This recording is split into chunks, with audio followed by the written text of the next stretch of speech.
మత్తయి సువార్త 14వ అధ్యాయము.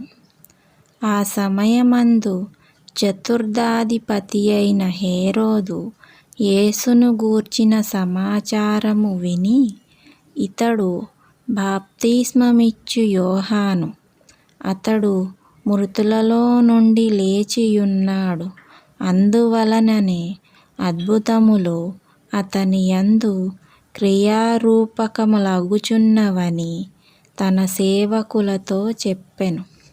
ఏలయనగా నీవు నీ సహోదరుడైన ఫిలిప్పు భార్యయగు హెరోదియను ఉంచుకొనుట న్యాయము కాదని యోహాను చెప్పగా, హెరోదు ఆమె నిమిత్తము యోహానును పట్టుకొని బంధించి చెరసాలలో వేయించియుండెను.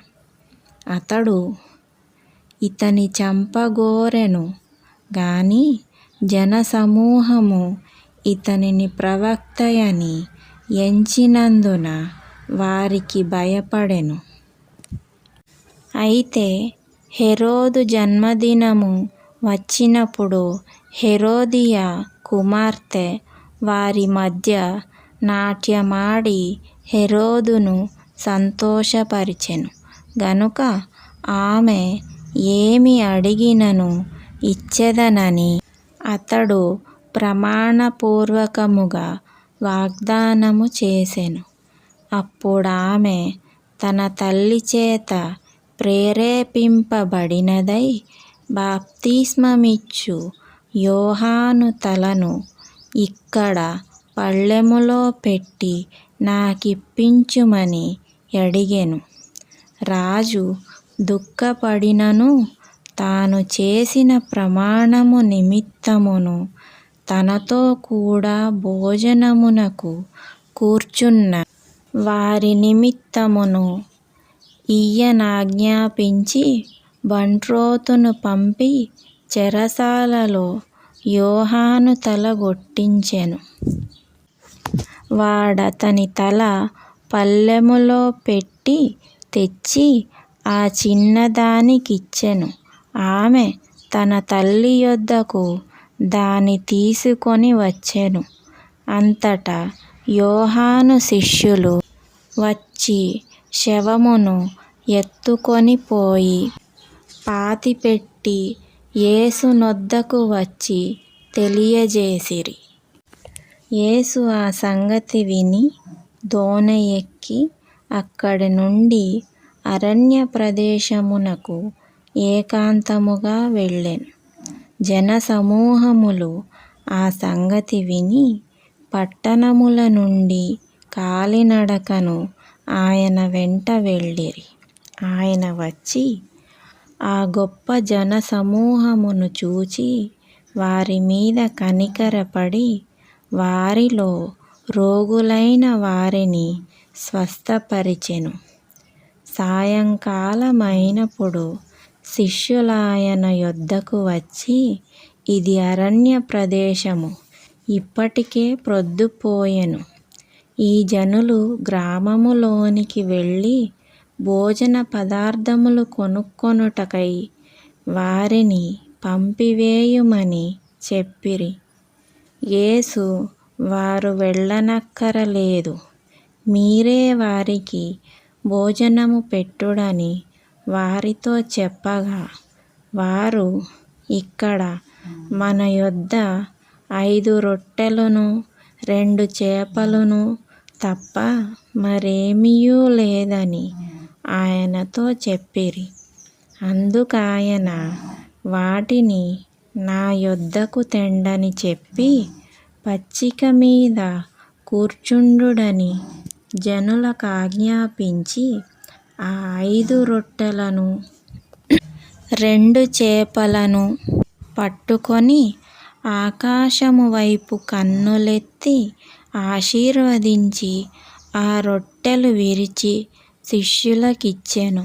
శిష్యులు జనులకు వడ్డించిరి.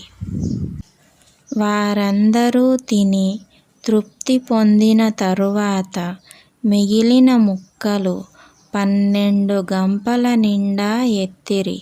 స్త్రీలును పిల్లలును గాక తినిన వారు ఇంచుమించు 5,000 మంది పురుషులు.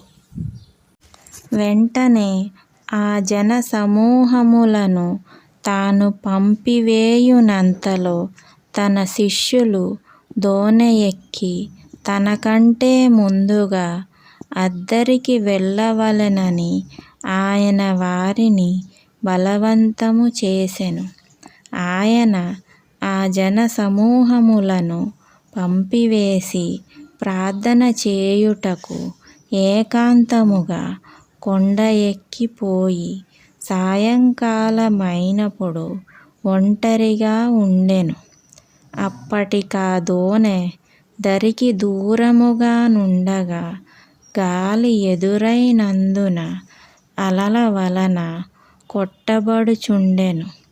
రాత్రి 4వ జామున ఆయన సముద్రము మీద నడుచుచు వారి యొద్దకు వచ్చెను.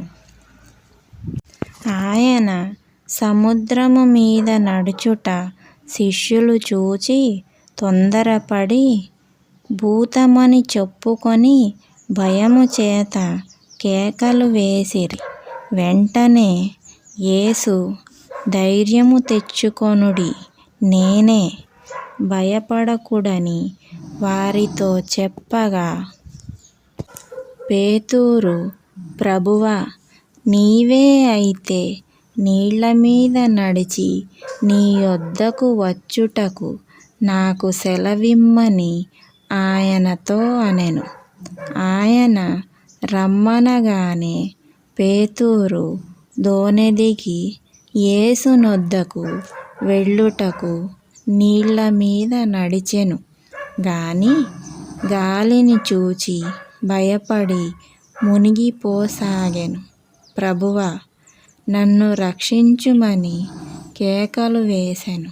వెంటనే యేసు చేయి చాపి అతని పట్టుకొని, అల్పవిశ్వాసి, ఎందుకు సందేహపడితివని అతనితో చెప్పెను.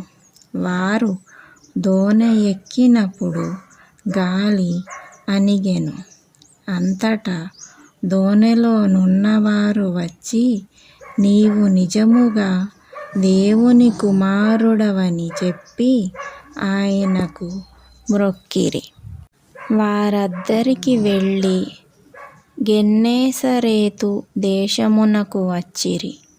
అక్కడ జనులు ఆయనను గుర్తుపట్టి చుట్టుపట్లనున్న ఆ ప్రదేశమంతటికి వర్తమానము పంపి రోగులనందరినీ ఆయన యొద్దకు తెప్పించి, వీరిని నీ వస్త్రపు చెంగు మాత్రము ముట్టనిమ్మని ఆయనను వేడుకొనిరి. ముట్టిన వారందరూ స్వస్థత నొందిరి.